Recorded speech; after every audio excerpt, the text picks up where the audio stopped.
El cielo se había cerrado sobre el pueblo como una tapa de hierro. La lluvia golpeaba el techo de la pequeña iglesia con la constancia de un tambor triste. Afuera, una fila de motocicletas negras reposaba bajo el agua, reluciendo en la penumbra como bestias dormidas. Los hombres del Club Santos del Cinto Centenario Asfalto estaban de pie, inmóviles, con los chalecos de cuero empapados y las miradas perdidas. El aire olía a metal, a incienso y a dolor. Dentro, el cuerpo de Rafa, el cuervo, Molina, descansaba dentro de un ataúd de madera oscura. Tenía las manos cruzadas sobre el pecho, los nudillos marcados, las cicatrices como mapas viejos de una vida dura. En su chaqueta, el parche del club seguía cosido sobre el corazón. Algunos decían que hasta muerto parecía listo para subir a la moto. Otros apenas podían mirarlo sin sentir un nudo en el pecho. El cuervo había sido más que un hermano. Era el que levantaba al caído, el que siempre llegaba cuando la carretera se volvía hostil. Su voz, rasgada por el viento y el tabaco, había guiado a muchos. Ahora, solo quedaba el silencio y el rumor distante de los truenos. Fue entonces cuando la puerta de la iglesia se abrió. Un chirrido lento, un golpe, aire frío, y entre las sombras apareció una niña. No debía tener más de 7 años. El cabello le caía en bucles oscuros pegados al rostro, empapados por la lluvia. Llevaba un casco de juguete rojo, de plástico, y unas botas que le quedaban demasiado grandes.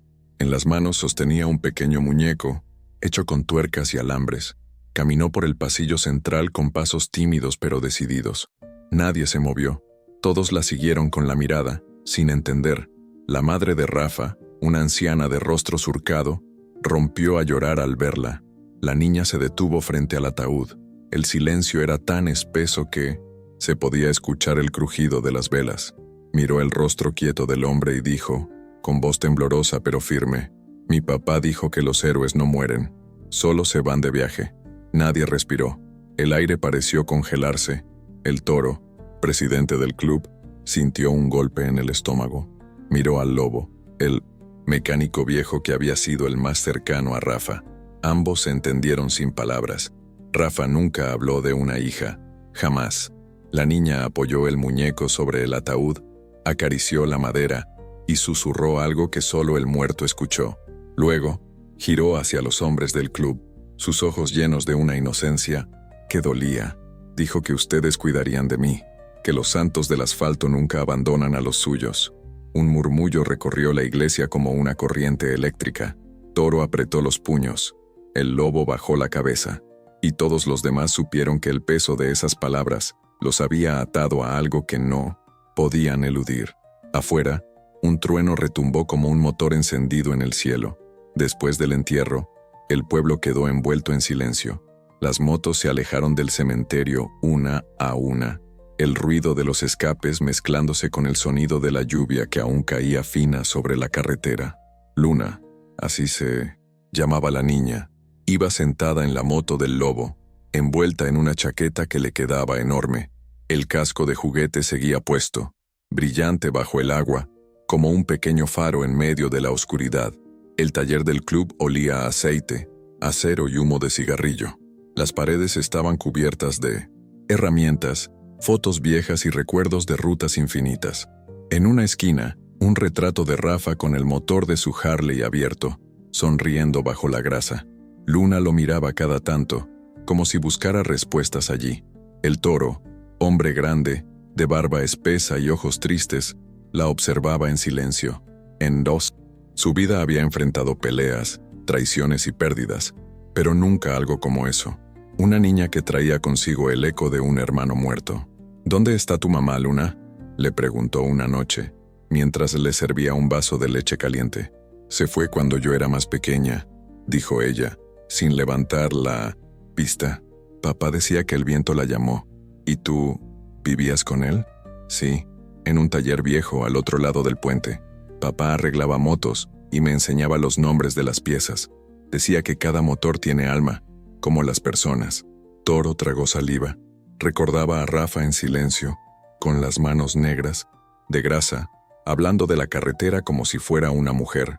Ahora todo cobraba sentido. Esa noche, Cuando la niña se durmió en un sofá cubriéndose con una manta, Toro encontró en su mochila una carta arrugada. Reconoció la letra de Rafa, firme, apretada, con la tinta corrida. Decía: «Si estás leyendo esto, hermano, es porque el pasado me encontró. No les conté todo, no podía. Pero si algo me pasa, protégela. Ella es lo único limpio que dejé en esta tierra». El presidente cerró los ojos. Afuera, el viento soplaba entre los árboles como un rugido. Sabía que Rafa había tenido enemigos, hombres que no perdonan. La carretera guarda secretos, y algunos regresan con sed de ajuste. A la mañana siguiente, el club se reunió. El lobo puso la carta sobre la mesa manchada de grasa. «Él nos la dejó», dijo con voz ronca. «No hay vuelta atrás». Toro asintió. «Desde hoy, la niña es nuestra. Sangre». El juramento fue silencioso, pero firme como el acero. En ese instante, los santos del asfalto dejaron de ser solo un grupo de hombres. Se convirtieron en un refugio, en una familia extendida alrededor de una niña de ojos claros y un casco de juguete rojo. Pero el pasado no se olvida tan fácil. Esa misma tarde, un camión negro se detuvo frente al taller. Un hombre tatuado bajó del asiento del copiloto, con una cicatriz que cruzaba su mejilla. Miró el cartel de Santos del Asfalto y escupió al suelo. «Así que el cuervo dejó herederos», murmuró. En el horizonte se escucharon motores, desconocidos. La carretera, una vez más, venía a cobrar su deuda. Los días siguientes fueron densos como humo. Los hombres del club dormían poco, con los cascos cerca y las armas guardadas pero listas. Luna seguía en el taller, dibujando motos con lápices de colores sobre cajas de cartón. A veces, hablaba sola, como si su padre aún la escuchara. «Hoy aprendí a cambiar el aceite, papá. No me ensucié tanto como tú», decía riendo. Y en ese eco inocente, los hombres encontraban un consuelo extraño. Una noche, mientras Toro soldaba una pieza rota, Luna se acercó con la carta entre las manos. «Toro, ¿por qué mi papá decía que el pasado lo encontró?» El hombre dejó caer la máscara de soldar, el resplandor de las chispas reflejándose en su rostro. «Porque en la carretera pequeña, todos dejamos huellas, y a veces, alguien decide seguirlas». Ella lo miró largo rato y luego asintió. «Entonces, yo también tengo que aprender a dejar las mías». El presidente sonrió con tristeza. «Sí, Luna, pero las tuyas serán distintas, limpias, libres». Antes de que pudiera decir algo más, se escuchó un rugido de motores afuera, fuerte, grave, desafiante. Toro salió al frente del taller. 5 motocicletas. Estaban alineadas al otro lado de la calle, hombres con chaquetas negras y parches de los lobos negros, el viejo club rival de Rafa. El líder bajó la visera de su casco y habló con voz seca. «Venimos por lo que Rafa se llevó. ¿Sabes de qué hablo?» Toro apretó la mandíbula. «Rafa no se llevó nada que no fuera suyo. Mentira. Ese bastardo nos robó algo más que dinero. Nos quitó un hermano». Los santos del asfalto se formaron detrás del Toro. El aire olía a gasolina y tensión. Luna observaba desde una ventana, su casco rojo entre las manos. El líder enemigo dio un paso adelante.